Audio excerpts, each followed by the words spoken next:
Seorang oknum polisi melakukan razia ilegal seperti biasa.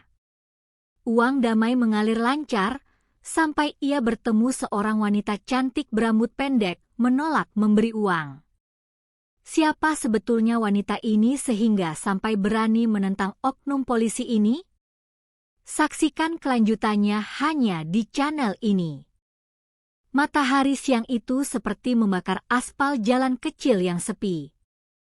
Udara berdebu, angin tak bergerak, dan suara jangkrik dari semak belukar adalah satu-satunya suara yang terdengar di sepanjang jalan itu. Jalan yang jarang dilalui kendaraan besar, tapi cukup strategis untuk menjadi lokasi razia ilegal. Di bawah pohon tua yang daunnya mulai mengering, sebuah mobil patroli berhenti. Mesinnya dimatikan, tapi lampu rotator tetap menyala. Di dalamnya, seorang pria berpangkat bribtu duduk sambil merokok. Ia melemparkan puntung rokoknya keluar jendela, lalu menepuk-nepuk kantuk di pipi. "Sudah lama, ya?" tanya rekannya yang duduk di sebelah, Bribtu Rudi, sambil melirik jam tangan. "Sudah 2 jam, belum ada yang lewat selain motor ojek dan mobil tukang sayur," jawab Bribtu Andi, sambil menghela napas. "Sialan. Padahal target hari ini 7 juta. Rudi membuka jendela dan menepukkan tangannya ke udara panas. "Ayo, kita mulai aja. Siapa tahu ada yang nekat lewat." Dengan gerakan malas, mereka keluar dari mobil. Andi memakai seragam rapi, tapi keringat membuat kainnya menempel di punggung. Ia mengatur rompi dan memastikan pistolnya tetap tersembunyi di balik jaket. Rudi membawa papan hitam bertuliskan razia rutin. Mereka berdiri di tengah jalan, menunggu. Pukul 1 siang.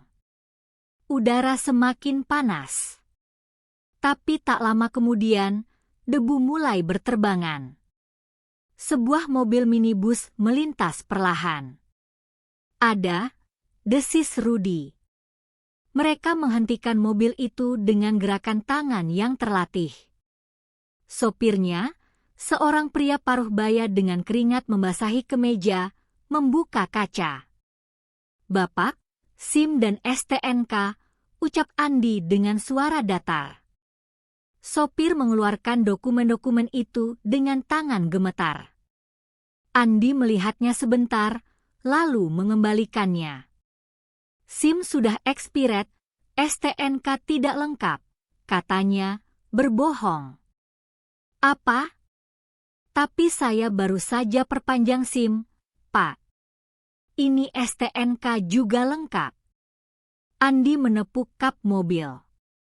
"Kalau tidak percaya, Bapak bisa ikut ke kantor. Tapi prosesnya lama. Bisa seharian." Sopir itu menelan ludah. Lalu, Andi menyeringai.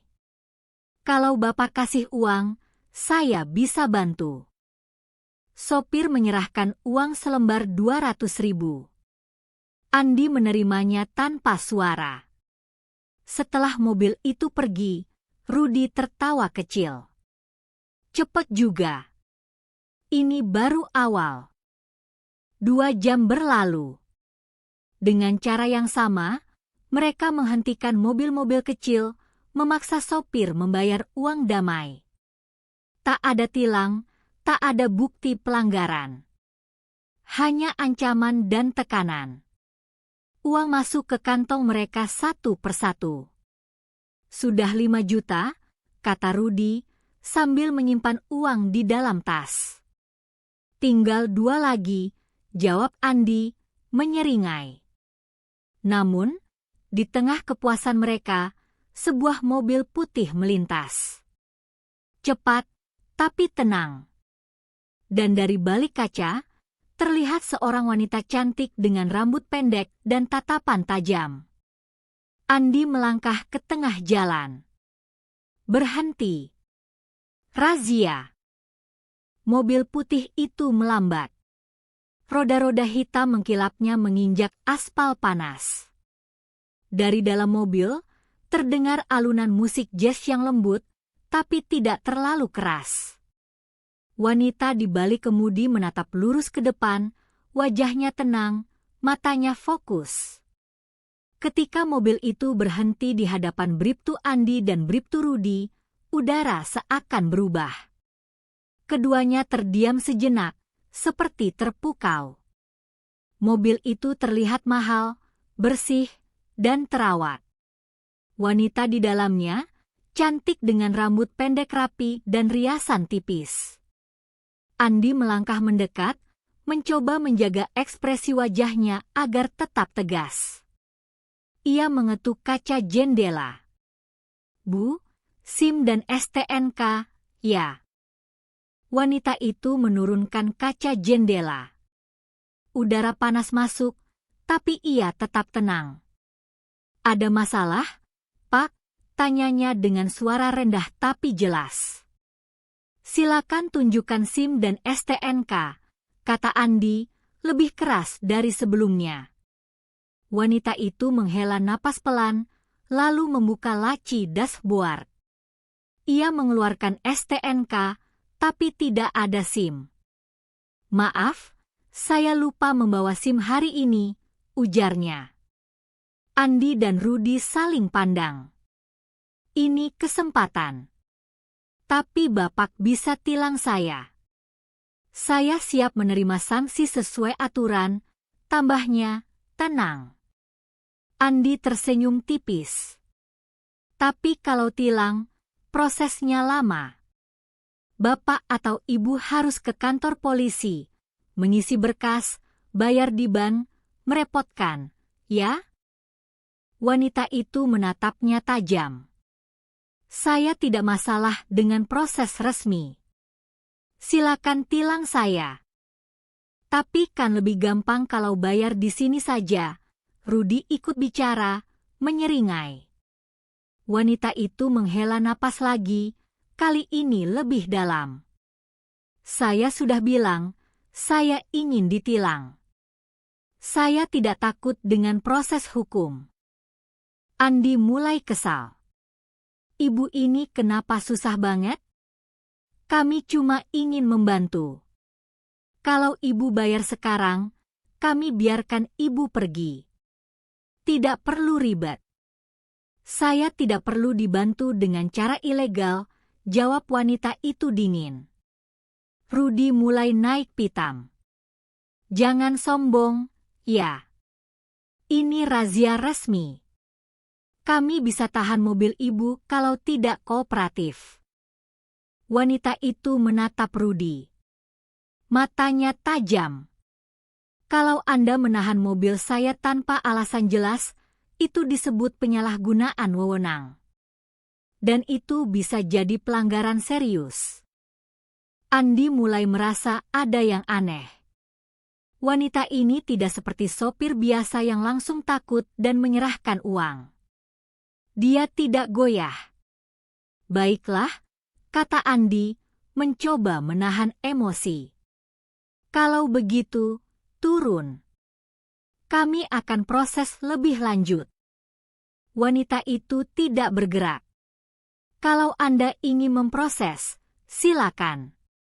Tapi saya akan merekam semua proses ini dan mengirimkannya ke divisi Propam." Andi dan Rudi terdiam. Mereka tidak menyangka wanita ini akan berani sampai sejauh itu. "Kami tidak main-main," desis Rudi. "Saya juga tidak main-main," jawab wanita itu tanpa berkedip. Andi mulai kesal. Ia mendekat ke jendela mobil dan mengetuk dashboard dengan tangan. "Ibu ini cari masalah, ya?" Wanita itu akhirnya tersenyum kecil. Senyum yang membuat Andi merinding. "Saya tidak mencari masalah. Tapi kalau masalah datang, saya siap menghadapinya." Andi mulai merasa tidak nyaman. Wanita ini tidak seperti orang biasa. Ada sesuatu dalam caranya bicara, cara dia menatap, cara dia duduk. Semua terlihat terlatih. Tapi Andi tidak mau mundur. Ia sudah terlalu lama melakukan ini. Ia tidak akan biarkan seorang wanita mengacaukan hari yang sudah hampir sempurna. Turun, perintahnya keras. Wanita itu akhirnya membuka pintu mobil. Ia keluar dengan gerakan yang tenang tapi penuh percaya diri. Tubuhnya ramping, tapi postur tubuhnya menunjukkan bahwa ia terlatih. Andi menatapnya dari atas ke bawah. Kami tidak suka orang sombong, Ibu. Wanita itu menatap Andi. Dan saya tidak suka oknum yang menyalahgunakan wewenang. Andi mendekat. Matanya mulai menyipit. Kamu siapa sebenarnya? Wanita itu tersenyum kecil. Saya hanya warga biasa yang tidak suka diperlakukan tidak adil. Andi mulai kesal. Ia melangkah lebih dekat, mencoba menakut-nakuti. Tapi wanita itu tidak mundur. Ia tetap berdiri tegak. Kamu pikir kamu bisa macam-macam di sini? Ini jalan kami. Kami yang punya kuasa di sini, desis Andi. Wanita itu menatapnya tajam. Kuasa tidak selalu berarti kebenaran. Andi mengepal tangan. Ia mulai kehilangan kesabaran. Rudy juga mulai gelisah. Saya kasih kamu kesempatan terakhir. Bayar, atau saya tahan mobilmu. Wanita itu menatapnya.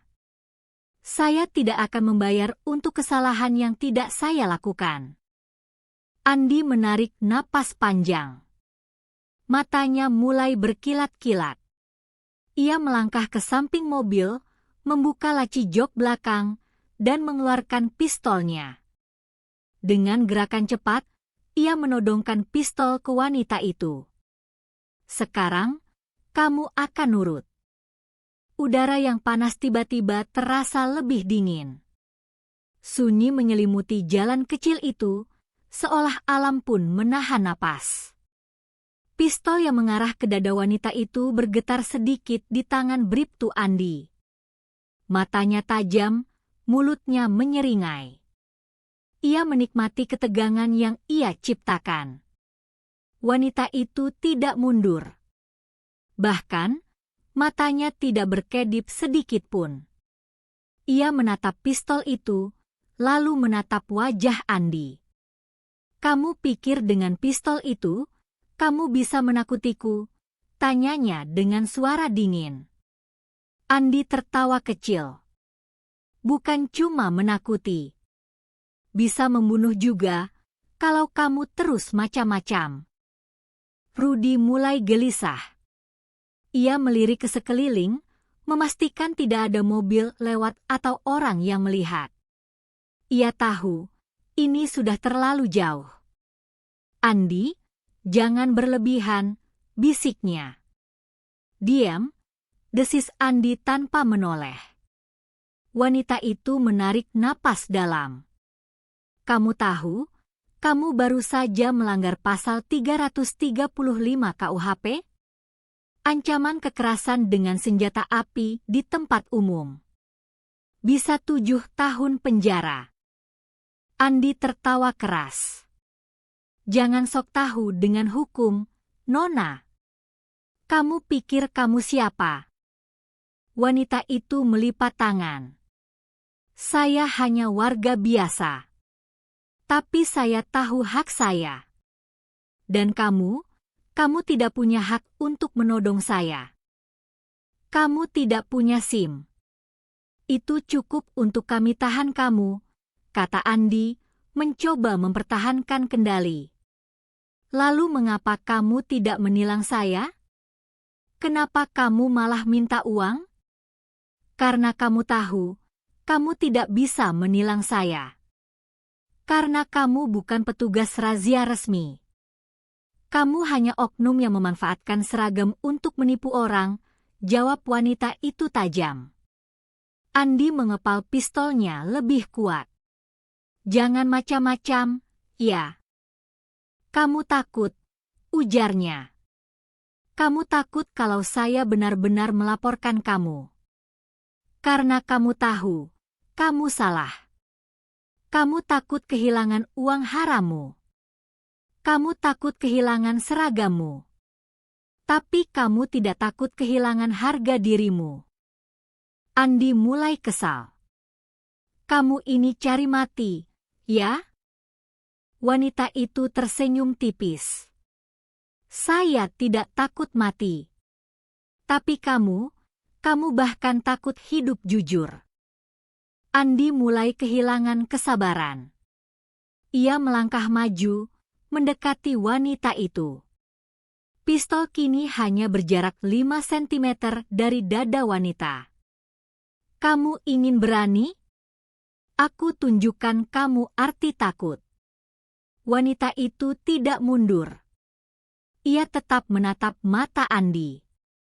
Kamu pikir kamu berani? Tapi kamu hanya berani pada orang biasa. Pada sopir taksi, tukang ojek, ibu-ibu yang takut ribut. Tapi kamu tidak berani pada tentara. Andi terdiam sejenak. Rudy juga berhenti gelisah. Apa maksudmu? Tanya Andi. Wanita itu tersenyum lagi.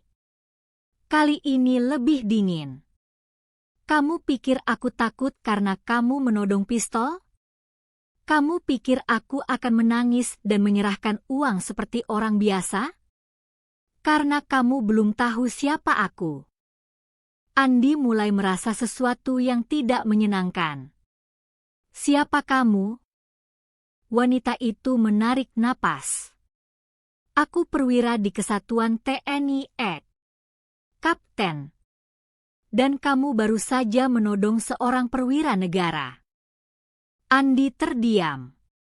Rudy mulai mundur perlahan. Bohong, desis Andi. Wanita itu menatapnya tajam. Kamu tidak yakin, kan? Karena kamu tahu, kalau aku benar, kamu akan hancur. Kariermu, masa depanmu, semuanya akan hancur hanya karena satu kesalahan bodoh hari ini. Andi mulai goyah. Pistol di tangannya bergetar lebih keras. Kamu bohong. Wanita itu menghela napas. Aku tidak perlu membuktikan apa-apa padamu. Tapi kalau kamu tidak percaya, silakan lanjutkan. Tembak aku. Dan besok, kamu akan diburu oleh seluruh divisi pengamanan TNI. Kamu akan dicari, diinterogasi, dan dipermalukan di depan umum. Dan aku jamin, kamu tidak akan pernah bisa memakai seragam lagi. Andi mulai panik. Ia menatap wanita itu, lalu menatap Rudy. Rudy menatapnya dengan tatapan takut. Kamu jangan macam-macam, desis Andi, suaranya mulai gemetar. Wanita itu melangkah maju. Aku tidak akan macam-macam. Tapi kamu yang harus takut. Ia mendekat, dan dengan gerakan cepat, ia menepis tangan Andi. Pistol terlepas dari genggamannya dan jatuh ke tanah. Andi terkejut. Ia mencoba merebut pistol itu, tapi wanita itu lebih cepat. Ia menendang pistol itu jauh ke pinggir jalan. Andi marah. Ia mencoba menyerang wanita itu. Tapi dalam sekejap, wanita itu menghindar dan memberikan tendangan keras ke perut Andi. Andi terjatuh, meringis kesakitan. Rudy tidak berani bergerak. Wanita itu berdiri tegak, menatap Andi yang terbaring di tanah. Ini pelajaran untukmu. Jangan pernah lagi berani menodong warga biasa. Apalagi tentara. Ia mengeluarkan ponselnya. Kamu mau lapor ke siapa saja. Tapi aku sudah merekam semuanya. termasuk penodonganmu. Andi menatapnya dengan mata penuh penyesalan dan ketakutan. Andi meringis sambil memegang perutnya. Tubuhnya terasa lemas setelah tendangan keras dari wanita itu. Ia menatapnya dengan mata penuh kebencian, tapi juga ketakutan. Wanita itu tetap berdiri tegak, napasnya stabil, tubuhnya tidak bergetar sedikit pun. Ia menatap Andi dengan tatapan dingin. "Kamu tidak tahu dengan siapa kamu berurusan," ujarnya pelan tapi tegas. Andi mencoba bangkit. Keringat membasahi keningnya. Ia melirik pistol yang tergeletak jauh di pinggir jalan. Kalau bisa mengambilnya, ia mungkin masih punya kesempatan. Tapi ia tahu, wanita itu pasti sudah siap. Rudy masih diam di tempat, tak berani bergerak. Ia tahu ini sudah terlalu jauh. Ia tahu mereka sedang berdiri di ambang bencana. Andi mengumpulkan sisa harga diri dan amarahnya. Dengan gerakan cepat, ia mencoba menerjang wanita itu. Tapi tubuhnya tidak secepat pikirannya. Wanita itu menghindar dengan gerakan ringan, lalu memberikan pukulan ke sisi leher Andi. Bukan pukulan biasa. Itu adalah pukulan terlatih, tepat sasaran, cukup untuk membuat Andi tersungkur lagi. Kali ini, Andi tidak langsung bangkit. Ia terduduk, napasnya tersengal. Matanya berkaca-kaca. Bukan hanya karena sakit fisik, tapi juga karena malu. Wanita itu mendekatinya, lalu berjongkok agar sejajar dengannya. "Kamu pikir kamu kuat karena kamu punya pistol, seragam, dan pangkat," katanya pelan. "Tapi kamu bahkan tidak punya keberanian untuk menghadapi orang yang lebih kuat darimu." Andi tidak menjawab. "Kamu hanya berani pada orang yang takut. Pada sopir taksi, tukang ojek, ibu-ibu yang tidak tahu prosedur. Tapi kamu tidak tahu, kamu sedang melawan orang yang tidak takut mati." Ia berdiri, lalu mengeluarkan ponselnya. "Aku sudah merekam semua. Mulai dari kamu menyetop mobilku, sampai kamu menodongkan pistol. Aku juga sudah mengirimkannya ke server cadangan. Jadi, kalau aku tiba-tiba hilang atau kecelakaan, kamu tahu itu bukan kebetulan." Andi menatapnya dengan mata penuh penyesalan. Ia tahu, ini bukan ancaman kosong. Wanita itu melangkah ke arah pistol yang tergeletak di tanah. Ia mengambilnya, lalu memeriksanya sebentar. Setelah yakin aman, ia menaruhnya di atas kap mobil. "Kamu tahu, kamu tidak pantas memakai pistol ini. Tidak pantas memakai seragam itu," katanya. Ia menatap Rudy. "Dan kamu hanya mengikuti dia karena takut. Tapi kamu tahu, kamu bisa berhenti. Kamu bisa memilih." Rudy menunduk. Wanita itu kembali ke mobilnya. Ia membuka jaketnya sebentar, menunjukkan lencana kecil di saku dalamnya. "Kamu tahu apa arti ini?" tanyanya. Andi menatap lencana itu. Matanya membelalak. Itu adalah lencana TNI Angkatan Darat. Simbol perwira. Wanita itu tersenyum tipis. "Kamu baru saja menodong seorang perwira negara. Dan kamu bahkan tidak tahu siapa aku." Ia masuk ke mobil, menutup pintu perlahan. "Kamu beruntung aku tidak langsung melaporkanmu. Tapi ini belum selesai." Ia menyalakan mesin mobil. Andi dan Rudy hanya bisa berdiri diam, tak berani bergerak. Mobil putih itu perlahan meninggalkan mereka. Di tengah jalan, wanita itu menghela napas. Ia melirik ponselnya. Masih ada waktu. Ia membuka aplikasi pesan, lalu mengetik sesuatu. Saya Kapten Lintang Putri. Saya baru saja dihentikan oleh oknum polisi di Jalan Raya Cikalong. Ada penodongan senjata. Saya sudah merekam semuanya. Saya kirimkan bukti sekarang. Ia menekan tombol kirim. Layar ponsel berganti. Di layar, muncul nama kontak, Kolonel Teguh, Divisi Pengamanan TNI Ed. Ia menatap layar sejenak, lalu menyimpan ponselnya. Mobil terus melaju.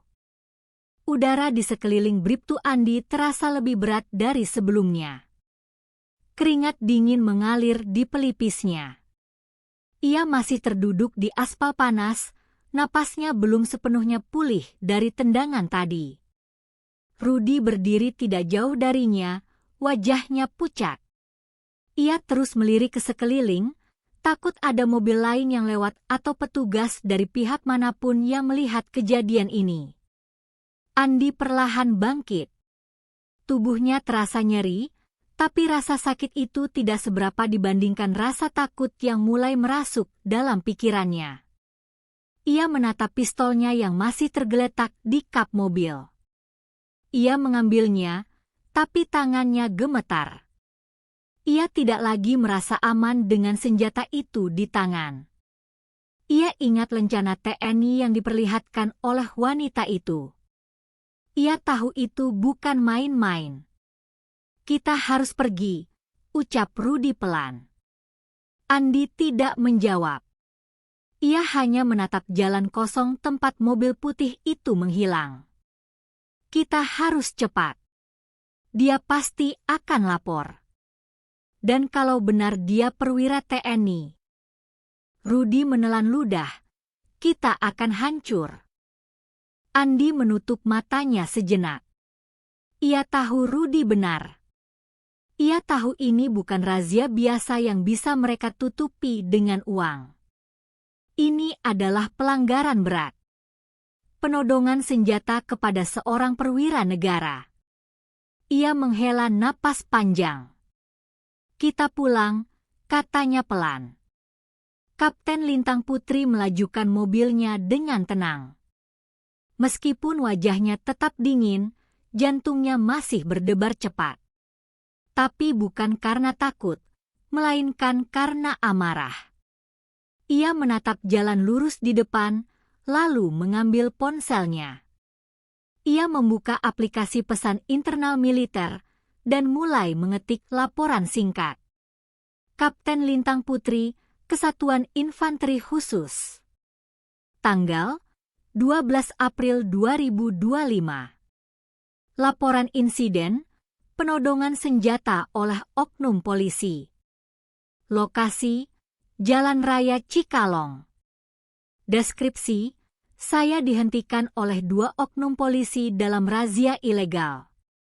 Saat saya menolak membayar uang damai dan meminta ditilang, salah satu oknum, Bribtu Andi, menodongkan pistol ke arah saya. Saya telah merekam seluruh kejadian. Bukti video akan saya lampirkan. Ia mengetik sedikit lagi, lalu menekan tombol kirim. Sekejap kemudian, notifikasi masuk muncul. Laporan telah diterima. Menunggu konfirmasi tambahan. Divisi Pengamanan TNI Ed akan menghubungi Anda segera. Lintang menyimpan ponselnya. Ia tidak menyesal.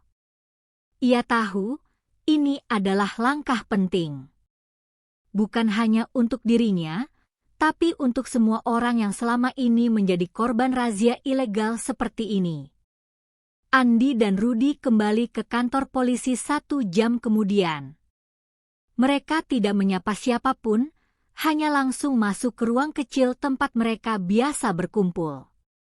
Andi duduk di kursi, menatap meja kosong di depannya.